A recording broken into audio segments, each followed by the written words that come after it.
soc Juli Capilla, em vas criar en este barri de València, cèntric. Ara soc professor, soc escriptor i soc editor de Lletra Impresa Edicions, que és una editorial que publiquem íntegrament en valencià. El que no sap molta gent és que la meva llengua materna no és el valencià, sinó el castellà, perquè és la llengua en la que em van parlar els meus pares. Jo sóc el pare de Juli. Vaig néixer en este carrer precisament en l'any 47.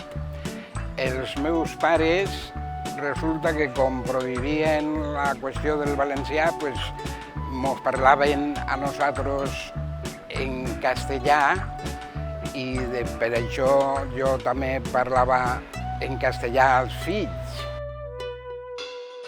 Vaig canviar de llengua o vaig adoptar el valencià definitivament resultat d'un procés de conscienciació lent, primer a l'institut perquè sentia el valencià, després a la facultat i perquè el sentia també en la família, indirectament.